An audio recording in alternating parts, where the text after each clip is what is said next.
का हेतु एक छोटा सा प्रयास किया गया है, शायद आप लोगों के काम आ जाए। काव्य के हेतु में हेतु का पहले अर्थ दिया गया है। हेतु का शाब्दिक अर्थ है कारण, मतलब काव्य क्यों किया जाए ये कारण ही महत्वपूर्ण होता है। अतः काव्य हेतु का अर्थ हुआ काव्य की उत्पत्ति का कारण। किसी व्यक्ति में काव्य रचना की सामर्थ्य उत्पन्न कर देने पर काव्य हेतु कहलाता है, वाले कारण को काव्य हेतु कहते हैं। दूसरे शब्दों में कहा जा सकता है काव्य कार्य है और हेतु कारण है। मतलब जो हम कविता कर देते हैं, जिसकी कविता करने के बाद पाठन कार्य जो है वो एक कार्य हो गया, लेकिन कारण जो है वो करने का क्या कारण था उसे एक हेतु के तौर पे जाना जा सकता है। भारतीय विद्वानों ने 3 प्रकार के हेतु माने हैं: प्रतिभा, व्युत्पत्ति और अभ्यास। प्रतिभा जन्मजात गुण होती है।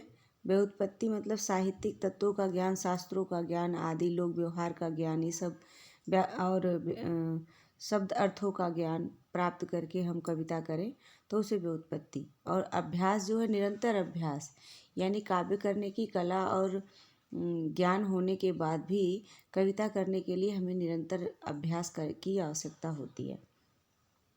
काव्य हेतु, काव्य हेतुओं का सर्वप्रथम विवेचन अग्निपुराण में प्राप्त होता है। अग्निपुराण में निम्न हेतु दिए गए हैं: प्रतिभा, वेद ज्ञान, लोक व्यवहार। नरत्वं दुर्लभम लोक विद्या तत्र सुदुर्लभा, कवित्वं दुर्लभम तत्र शक्तिस्तत्र सुदुर्लभा। कह रहे हैं कि जो लोक में, संसार में नरत्व दुर्लभ है, यानी मनुष्यता दुर्लभ है। मनुष्य के गुणों से भरपूर व्यक्ति बहुत ही मुश्किल से मिलते हैं, क्योंकि अक्सर मनुष्य में पशुता ज़्यादा पाई जाती है। काम, क्रोध, लोभ, मोह, छल, आडंबर, घृणा, ये सब इतना भरा होता है कि वो अपनी मनुष्यता खो देता है। लेकिन कह रहे हैं कि इसीलिए नरत्व जो है मनुष्यता दुर्लभ है, और उसमें भी विद्वान नर होना और भी दुर्लभ है। अगर मान लो उसके अंदर कुछ गुण है भी तो वो विद्वान होना और भी मुश्किल है। और विद्वान होना भी ठीक है, कवित्व दुर्लभम, कविता करने वाला, कविता की शक्ति से संपन्न प्रतिभा वाला व्यक्ति तो बहुत ही मुश्किल से मिलता है, यानी बहुत ही कम लोग मिलते हैं। काव्य हेतु में आचार्य में पहले भामा है। भामा ने गुरु के उपदेश से जड़ बुद्धि को शास्त्र अध्ययन करने में समर्थ हो जाता है, किंतु काव्य तो किसी प्रतिभाशाली द्वारा ही रचा जाता है। यानी काव्य की रचना में प्रतिभा को प्रमुख आचार्य भामा भी मानते हैं। जैसे कि गुरु उपदेशात अध्येतुम शास्त्रम जड़ धियो अप्यलम, काव्यम तो जायते तो जातु कस्यचित प्रतिभावतः। स्पष्ट है कि भामा प्रतिभा के साथ साथ व्युत्पत्ति और अभ्यास को भी काव्य के हेतु में स्थान देने के पक्षधर हैं। उनके मत से कि प्रतिभा के साथ जो हमारे गुरु के उपदेश और शास्त्र ज्ञान से प्राप्त होती है व्युत्पत्ति, और उसके बाद जब हम अभ्यास से कविता को एक अच्छे ढंग से प्रस्तुत करते हैं, वो तीनों ही आवश्यक होती हैं। आचार्य दंडी काव्यादर्श में प्रतिभा, अभ्यास और लोक व्यवहार को काव्य हेतुओं के रूप में मान्यता दी है। उनकी मान्यता के अनुसार नैसर्गिकी च प्रतिभा सुतम च बहुत निर्मलम, आनंदाश्चाभियोगे यस्याः कारणम काव्य संपदा।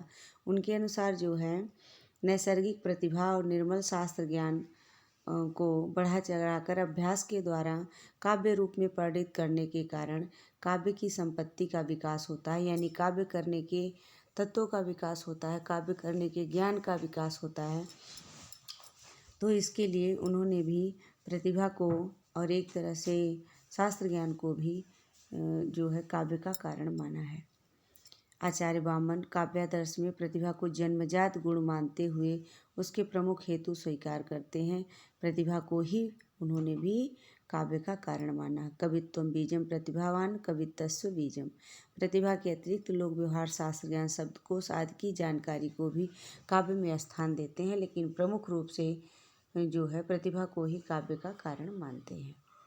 आचार्य रुद्रट प्रतिभा, व्युत्पत्ति व अभ्यास को काव्य के हेतु के रूप में स्वीकार करते हैं, लेकिन वो प्रतिभा को 2 भेद में मानते हैं। वो कहते हैं 2 प्रकार की प्रतिभा होती है, सहजा और उत्पाद्या। सहजा जो है कवियों में जन्मजात पाई जाती है और उत्पाद्य लोक शास्त्र के ज्ञान से और अभ्यास के द्वारा उत्पन्न होती है। प्रतिभा के अतिरिक्त लोक व्यवहार शास्त्र ज्ञान शब्द सादगी भी आचार्य रुद्रट भी समर्थन करते हैं। संस्कृत आचार्य में पंडित जगन्नाथ अपने रस गंगाधर में प्रतिभा को ही प्रमुख हेतु माना है। तस्य च कारणम कविगता केवलम प्रतिभा। इन्होंने केवल प्रतिभा को ही मुख्य कारण माना है। काव्य में हेतुओं के स्वरूप में पहला प्रतिभा है। प्रतिभा वह शक्ति है जो किसी व्यक्ति में काव्य रचना में समर्थ बनाती है। राजशेखर ने ही कविता को ही काव्य करने की शक्ति भी माना है और हेतु भी। सा शक्ति केवलम काव्य हेतु, कि वह शक्ति ही है यानी वो प्रतिभा ही है जो काव्य के कारण को काव्य का कारण मानी जाती है। आचार्य वामन का मत है कि प्रतिभा जन्म से प्राप्त संस्कार है जिसके बिना काव्य की रचना संभव नहीं है। आचार्य अभिनवगुप्त ने प्रतिभा की परिभाषा देते हुए कहा, प्रतिभा अपूर्वम तो निर्माण क्षमा प्रज्ञा, यानी प्रतिभा जो है वो एक अलौकिक वस्तु है जिसके लिए क्षमा प्रज्ञा मतलब एक प्रकार की स्थिर बुद्धि का निर्माण करती है और प्रतिभा अपूर्व अलौकिक गुणों से संपन्न करती है। वक्रोक्ति संप्रदाय के आचार्य कुंतक ने प्रतिभा उस शक्ति को माना है जो शब्द अर्थ की गुणवत्ता से परिपूर्ण हो और जो अपूर्व सौंदर्य की सृष्टि करती हो, यानी जो शब्द अर्थत्व की चमत्कार को उत्पन्न करती हो, जिसको कहने के बाद भाव प्रधान होते हों, अनेक प्रकार के अलंकारों व उचित वैचित्र आदि का विधान करती है, वो प्रतिभा है। आचार्य मम्मट ने प्रतिभा को एक नया नाम दिया है, इसे शक्ति कहते हैं। यानी शक्ति वो कहते हैं ये हमारे पास जन्मजात शक्ति है, तो ये प्रतिभा ही है जो इसे शक्ति के रूप में आचार्य मम्मट स्वीकार करते हैं, जो काव्य का बीज भी इसे को स्वीकार करते हैं कि इसके बिना काव्य की रचना की संभावना बहुत ही कम होती है, यानी एक प्रकार से असंभव होता है। अभ्यास, काव्य निर्माण का तीसरा हेतु अभ्यास है, यानी वहाँ प्रतिभा और शक्ति का वर्णन हो गया। तीसरा अभ्यास है। भामा ने लिखा है कि शब्दार्थ के स्वरूप का ज्ञान सतत अभ्यास के द्वारा उसकी उपासना करनी चाहिए, ताकि कवियों में कवित्व का अध्ययन भी करना चाहिए। वामन ने भी अभ्यास को महत्व दिया। इसका मतलब शास्त्र ज्ञान और प्रतिभा और शक्ति संपन्न होने के बाद भी अगर हमें शास्त्रों का ज्ञान नहीं है तो हम शब्द अर्थ के चमत्कार को उचित तरीके से काव्य में प्रस्तुत करने में असमर्थ हो सकते हैं। इसलिए निरंतर अभ्यास और शास्त्रों का ज्ञान अति आवश्यक है। अभ्यासेन ही कर्मस कौशलम भावहितम। आचार्य दंडी ने भी अभ्यास को ही काव्य का हेतु माना है। आचार्यों ने अभ्यास को भी उसके शक्ति के कारण में स्वीकार किया है। निष्कर्षतः कहा जा सकता है कि कविता के लिए प्रतिभा काव्य का मूल हेतु है। यह ईश्वर के द्वारा प्रदान की हुई शक्ति है। प्रतिभा दो प्रकार की होती है, कार्यत्री प्रतिभा और भावित्री प्रतिभा। कार्यत्री प्रतिभा वह जिसके बल पर कवि कविता करता है, जिसको प्रतिभा हम कह सकते हैं, जिसको शक्ति कह सकते हैं, जिसके आधार पर कविता का निर्माण का प्रारंभ होता है। वो कविता का मूल स्वरूप प्रस्तुत करने का जो हमारे पास जन्मजात गुण होता है वो कार्यत्री होती है। और भावित्री कविता यह होती है जिसके बल पर पाठक कविता के मूल तत्वों को समझ पाता है, उसके अंदर छिपे हुए भावों को जान पाता है, उसकी चमत्कार को जान पाता है, उसके शब्द अर्थ को स्वीकार कर पाता है, उसे भावित्री प्रतिभा कहते हैं। इस प्रकार से मैंने ये संक्षिप्त रूप से प्रस्तुत करने की कोशिश की है। शायद आप लोगों को पसंद आएगा।